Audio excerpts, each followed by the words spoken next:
On the 22nd of April, 26 innocent men were brutally shot at point-blank range in Pahalgam. Barely 42 days later, on the 4th of June, 11 young cricket fans, all under 30, they were trampled to death in a stampede in Bengaluru. Barely 8 days later, on the 12th of June, 241 people crashed to an incinerating death within 32 seconds of takeoff on Air India 171, flying from Ahmedabad to London. Death, death, its shadow lurks in the subconsciousness of every human being, all of us. If life is going to be so unpredictable and fragile, how can or why should people bother about karma? Hello and welcome to Raghav's Take. We've had a tragic tryst with horrible deaths over the last few weeks. On the 22nd of April, 26 innocent men were brutally shot at point-blank range in Pahalgam. Their folly? They, 25 of them, were Hindus. The sole Christian could not read the Islamic verse or kalima, so was taken to be a Hindu and shot. Fathers and husbands were slaughtered in front of terrified kids and wives. The inhumanness was blood-curdling. Barely 42 days later, on the 4th of June, 11 young cricket fans, all under 30, they were trampled to death in a stampede in Bengaluru. Their folly? They were thrilled.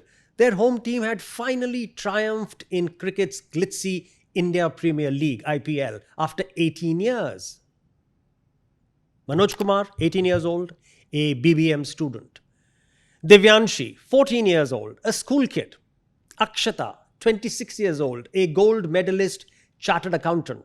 Sahana, 21 years old, a newbie at a tech firm. All they wanted to do was celebrate a famous victory. Instead, they were asphyxiated, condemned to a horrid and painful death. Barely 8 days later, on the 12th of June, 241 people crashed to an incinerating death within 32 seconds of takeoff on Air India 171, flying from Ahmedabad to London. Their folly? They just wanted to get to the United Kingdom, to return to loved ones, or go to work, or join college, or enjoy a vacation. Another unspecified number. Among them, several young doctors. They got bludgeoned by the plane's debris as the ill-fated machine plowed into buildings. Their folly? They just could not finish lunch in time to get out of the way. While each death was an aching story of loss, some went beyond the threshold of pain. 2 little girls in London, 4 years and 8 years old, whose father had gone to India to immerse the ashes of their mother, who had tragically died of cancer just a fortnight back. But now their 37-year-old father was also dead. Or those 3 other kids, 5-year-old twins Pradyut and Nakul with big sister, 10-year-old Miraya.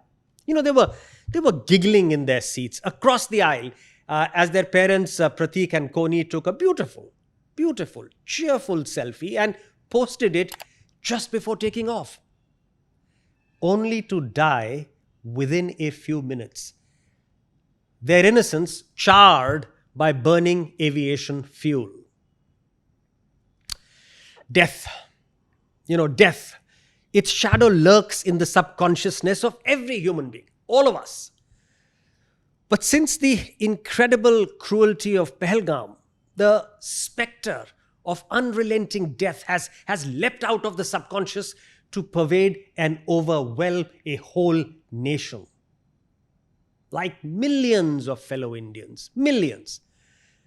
Death has saddened and dominated my thoughts through these incessant tragedies. Death, it has also inspired copious thoughts from the most profound philosophers for centuries. Death is the great opportunity no longer to be I. That's Arthur Schopenhauer. Anticipation of death is what makes authentic existence possible. That's Martin Heidegger. Come to terms with death. Thereafter, anything is possible. That's Albert Camus. Life is made meaningful precisely because it ends. That's Viktor Frankl. While Western philosophers have used the inevitability of death to call for a vigorous, meaningful purpose while still alive, I'm fascinated by how the Mahabharata has articulated its treatise on death. Of course, the most celebrated enunciation has come from Lord Krishna's sermon to Arjun on the battlefield of Kurukshetra. For the soul, there is neither birth nor death. As a man discards worn out clothes and puts on new ones, so the soul discards worn out bodies and enters others. Perform your duty, perform your karma, and abandon attachment to success or failure. That's what Lord Krishna said.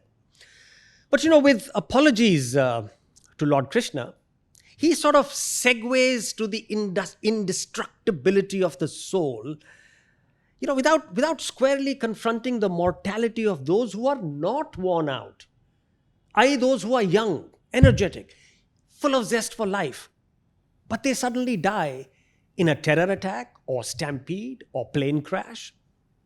If life is going to be so unpredictable and fragile, how can or why should people bother about karma?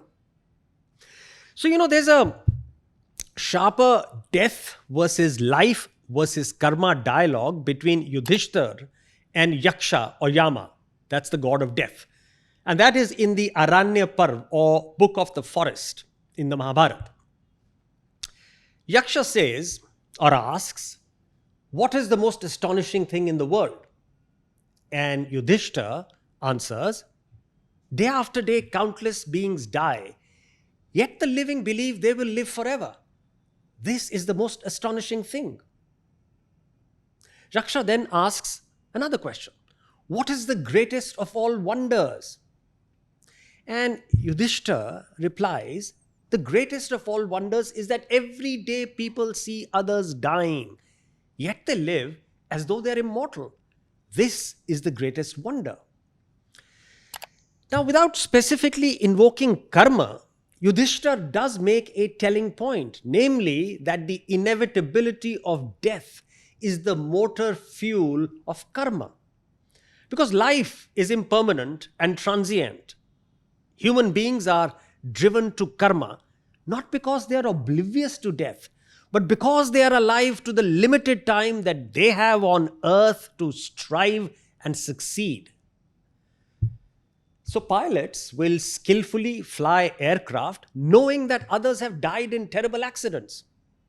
Fans will still sway and wildly cheer in jam-packed cricket stadiums.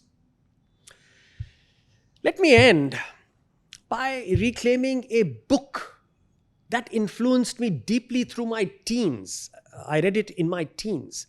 That's Aldous Huxley's Brave New World. The author hangs the story on a very stark question. What would happen if human beings were to live forever, were to become immortal? And very stunning answers crystallize as the plot unfolds. Immortality kills human ambition. Since there is no loss or sorrow or suffering, human relations become temporary, driven solely by pleasure, by instant gratification, not commitment or love. The totalitarian state provides an endless supply of soma. That's a drug that suppresses negative emotions. So the entire population is happily hallucinating and consuming goodies uninclined to and incapable of questioning or rebellion. People lose all individuality.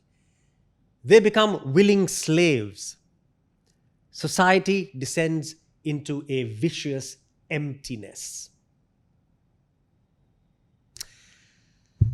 Why? Why do you think I have chosen to essay into the demon of death?